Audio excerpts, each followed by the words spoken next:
గట్టిగా జై కాంగ్రెస్. మనందరము దాదాపు సంవత్సరంన్నర కాలం తర్వాత కాంగ్రెస్ పార్టీ అధికారంలోకి వస్తే ఎట్లుంటదో మన తెలంగాణని రోల్ మోడల్గా చేసినటువంటి మన సీఎం రేవంత్ రెడ్డి గారికి హృదయపూర్వకంగా ధన్యవాదాలు తెలియజేయాలి.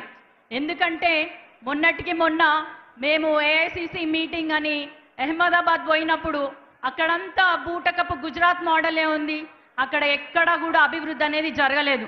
కానీ మన తెలంగాణలో చూసుకుంటే అనేక అంశాలలో అన్ని వర్గాలు పేద ధనిక బడుగు బలహీన వర్గాలందరినీ కూడా సమానంగా చూస్తూ మన రాష్ట్రం ఎన్ని అప్పులలో ఉన్నా కూడా సంక్షేమము అభివృద్ధి రెండు కలలాగా చూస్తూ ముందుకెళ్తున్నటువంటి మన ప్రభుత్వం ఇప్పుడు అసలైన పరీక్ష ఆసన్నమైంది మన ముందు. అదేంటంటే లోకల్ బాడీ ఎలక్షన్స్.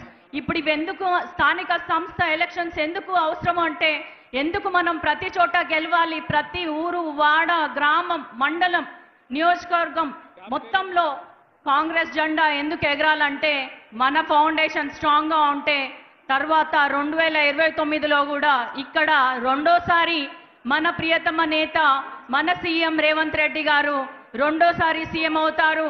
అక్కడ జాతీయ రాజకీయాల్లో కాంగ్రెస్ పార్టీ అధికారంలోకి వస్తే మన ప్రియతమ నేత రాహుల్ గాంధీ గారు అధికారంలోకి వస్తారు.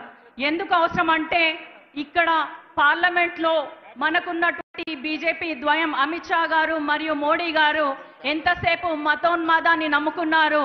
కానీ రాహుల్ గాంధీ గారు వారి అనుచరులైన మనమందరం కూడా కేవలం రాజ్యాంగాన్ని నమ్ముకున్నాము. అంబేద్కర్ గారిని రాజ్యాంగాన్ని అడుగు అడుగున అవమానిస్తుంది బీజేపీ ప్రభుత్వం. కాబట్టి మన ముందు తరాలు మంచిగా ఉండాలంటే మనం ఇప్పటికే చూస్తున్నాం అనేక రాష్ట్రాల్లో అనేక వర్గాలని మైనారిటీ ముస్లిమ్స్ క్రిస్టియన్స్ మహిళలు దళితులు ఇట్లా వాళ్ళకి ఇవన్నీ వర్గాలు కూడా నచ్చవు. కాబట్టి అందరి మీద దాడి చేస్తూ అది ఎక్కడ కూడా బయటపడకుండా అణిచివేత అనేది ఆరంభించింది బీజేపీ ప్రభుత్వం. మరి అలాంటి అణిచివేతని అడుగడుగునా ప్రశ్నిస్తుంది ఎవరైనా ఉన్నారంటే అది కేవలం రాహుల్ గాంధీ గారే. మన భవిష్యత్ తరాలని మనం కాపాడుకోవాలంటే ఖచ్చితంగా మనము ఈ స్థానిక సంస్థల ఎలక్షన్స్లలో ప్రతి చోట మన జెండా ఎగరాలి. మళ్ళీ మరోసారి కాంగ్రెస్ ప్రభుత్వం మన తెలంగాణ అధికారంలోకి రావాలి. అదేవిధంగా జాతీయ రాజకీయాల్లో రాహుల్ గాంధీ గారు చక్రం తిప్పి ప్రధానమంత్రి అవ్వాలి. అప్పటి వరకు ప్రతి ఒక్కరు కూడా రాహుల్ గాంధీ గారి సైనికులై కదం తొక్కాలి.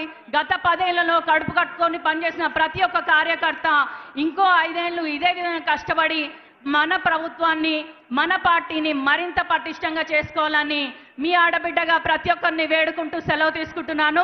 అందరికీ నమస్కారం. జై హింద్, జై కాంగ్రెస్.